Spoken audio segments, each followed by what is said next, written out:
Hello, welcome back.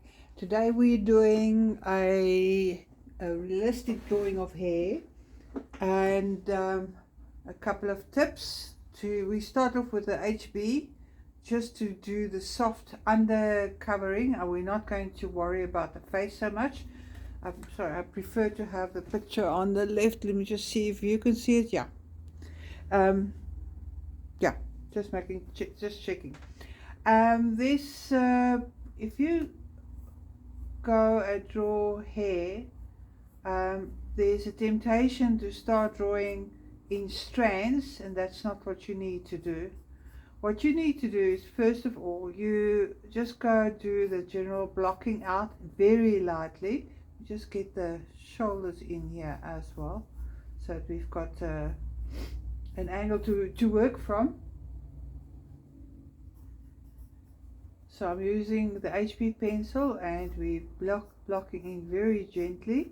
And remember, like I said, we don't work with strands. We work with, you can see the hair goes in bunches like that. So we are going to be working with the bunches of hair. We're not going to do facial features at all. I'm just going to get the general structure right here.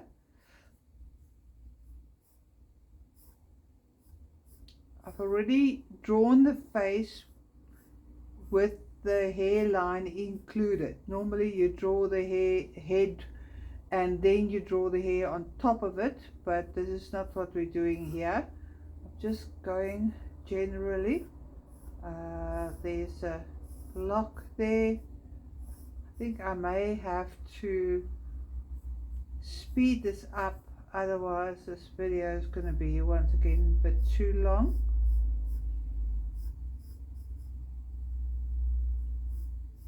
Just sort of generally get the direction of the hair and the strands and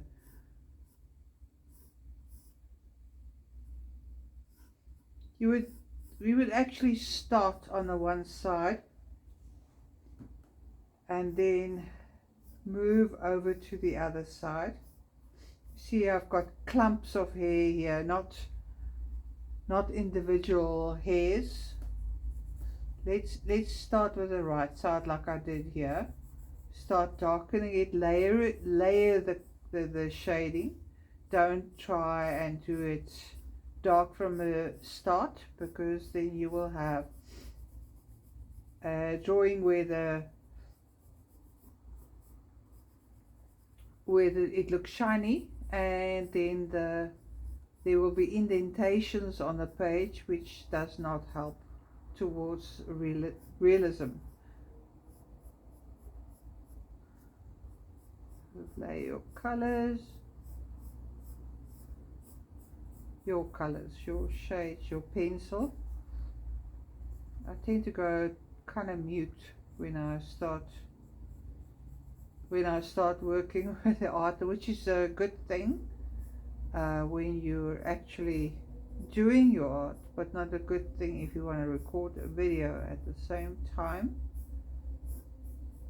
I'm going to go for the darker one now, I'm going for the 6B, because I would like to get some of the tonal values in here.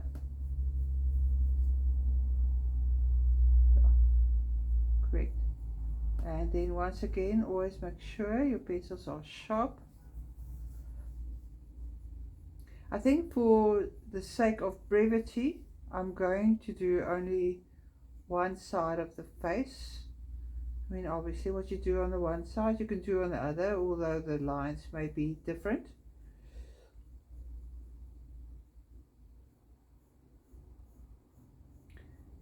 And the pressure of your pencil is important, because sometimes you need to press harder in order to get darker shade, but always layer first, and then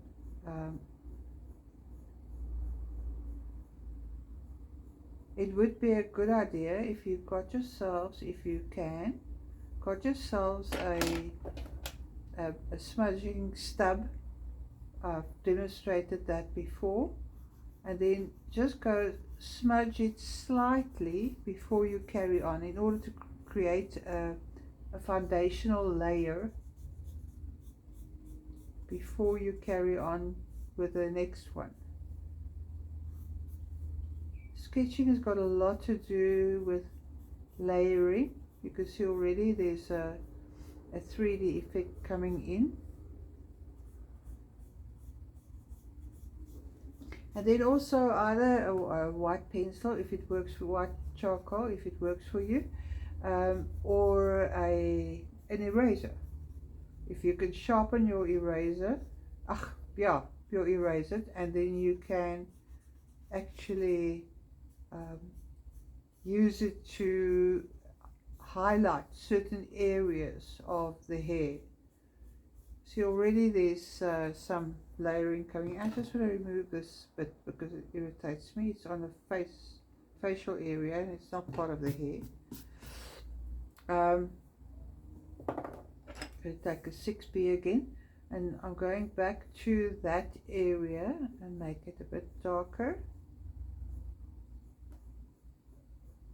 And we start from the top and we work down gradually. We're not going to do the entire top to bottom from the very word go.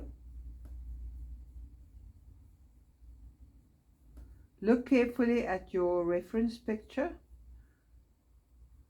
and ensure that you've got the highlights and lowlights down properly.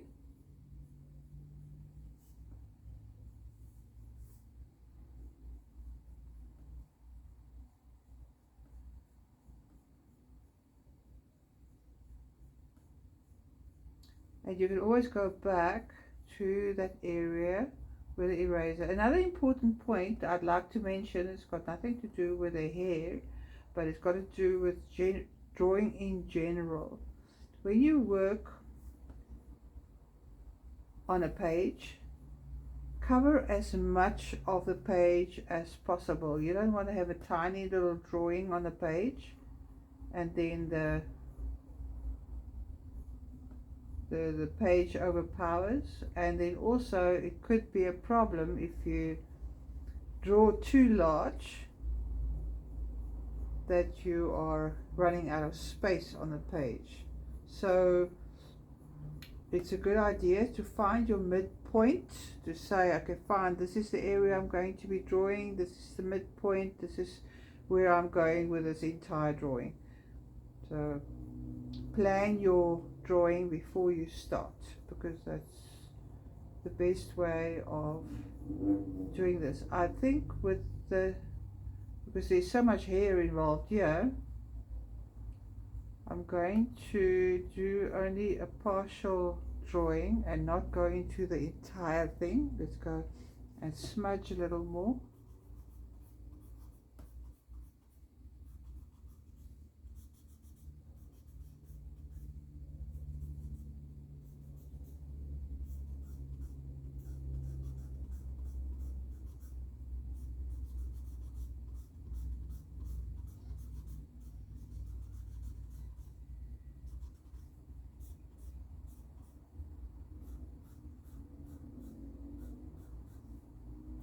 See how that helps to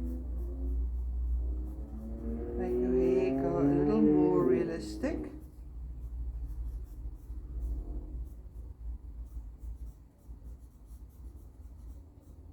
And as you go on with this layering, you'll find that it starts to look real more and more as you go along. And then you can go take your eraser, just go and take a bit out there, and you could go back.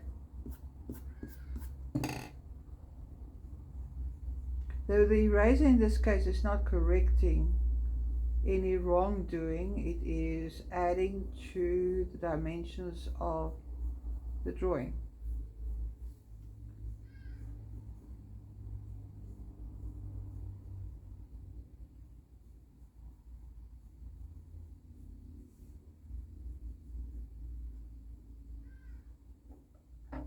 You can also use your 4B, not really sharp enough, but yeah.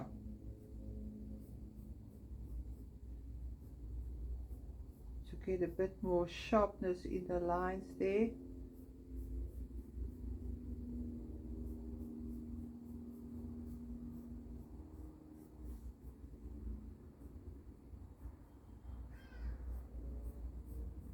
To get the softer tone.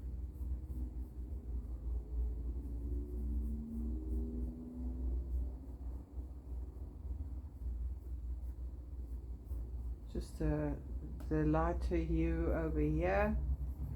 Now I've had some of the 6B there. Don't press too hard, just keep on layering. Keep on layering. I think, yeah, in this particular case I would have liked to have used a charcoal pencil, because it just gives that little extra depth. Not going to do it here because I suggest that you start looking at getting yourself some soft pastels if you can, and then some charcoal pencils. You get them in sets, and some, they're not that expensive, so unless you get top of the range, if you can afford it, do that, go for it, but it's not essential. You just get a better result. But if you're just starting out, don't bother about getting top of the range stuff.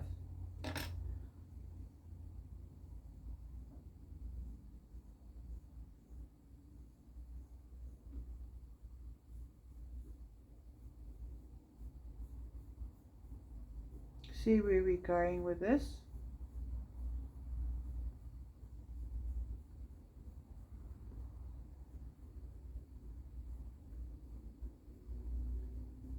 Softly blend there.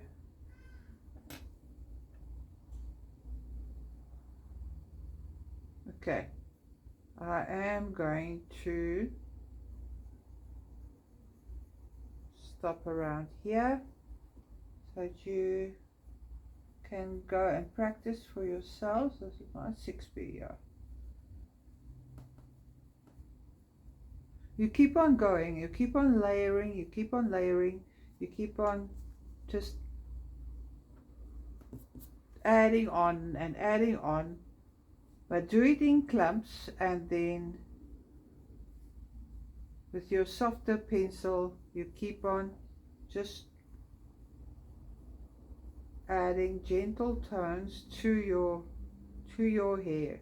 Obviously this does not look the way it's supposed to because it's not finished. Once the entire head of hair has been finished, you'll see the realistic appearance. I'll do this in my own time, and I'll post it when I'm done, so I don't take up too much time on the internet and on the video. Okay, all right, I'll thank you for watching, and we'll see you around. I can't seem to stop. Okay, all right, I hope you have enjoyed watching this, and I hope you enjoyed doing this. And then find your own picture, reference picture, if you can't use the one that I've got. Okay.